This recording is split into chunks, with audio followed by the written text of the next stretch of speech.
ಎಂಟನೇ ಪ್ರಶ್ನೆ, Woodrow Wilson ಯಾರಿವರು?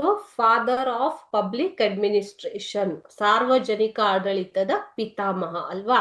ಅವರ ಪ್ರಕಾರ ಸಾರ್ವಜನಿಕ ಆಡಳಿತ ಎಂದರೇನು ಅಂತ ಕೇಳಿದ್ದಾರೆ ಮಕ್ಕಳೇ. ವುಡ್ರೋ ವಿಲ್ಸನ್ ರವರ ಪ್ರಕಾರ ಸಾರ್ವಜನಿಕ ಆಡಳಿತ ಎಂದರೆ ಏನು? ಉತ್ತರ ನೋಡೋಣ.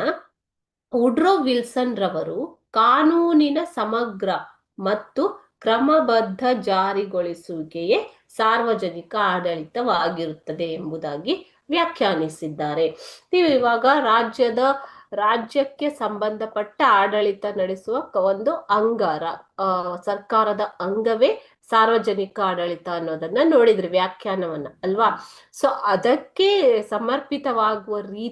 ಸಮರ್ಪಕವಾಗುವ ರೀತಿಯಲ್ಲೇ ಇಲ್ಲಿ ವುಡ್ರೋ ವಿಲ್ಸನ್ ರವರು ಏನಂತ ಹೇಳಿದ್ದಾರೆ? ಸಾರ್ವಜನಿಕ ಆಡಳಿತ ಅಂದ್ರೆ ಕಾನೂನಿನ ಸಮಗ್ರ ಮತ್ತು ಕ್ರಮಬದ್ಧ ಜಾರಿಗೊಳಿಸುವಿಕೆ. ಒಂದು ರಾಜ್ಯ ಅಥವಾ ದೇಶದ ಆಡಳಿತ ನಡೆಸಬೇಕು ಅಂದ್ರೆ ಕಾನೂನು ಸುವ್ಯವಸ್ಥೆ ಸರಿಯಾಗಿರ್ಬೇಕು ಅಲ್ವಾ. ಸೊ ಈ ಕಾನೂನಿನ ಸಮಗ್ರ ಮತ್ತು ಕ್ರಮಬದ್ಧವಾಗಿ ಅದನ್ನ ಜಾರಿಗೊಳಿಸುವಿಕೆಯನ್ನು ಮಾಡುವುದೇ ಸಾರ್ವಜನಿಕ ಆಡಳಿತ ಎನ್ನುವಂತಹ ಅಭಿಪ್ರಾಯವನ್ನ ಹೊಂದಿದ್ರು. ಸೊ ಅವರು ಈ ಸಾರ್ವಜನಿಕ ಆಡಳಿತವನ್ನ ಈ ರೀತಿಯಾಗಿ ವ್ಯಾಖ್ಯಾನಿಸಿದ್ದಾರೆ.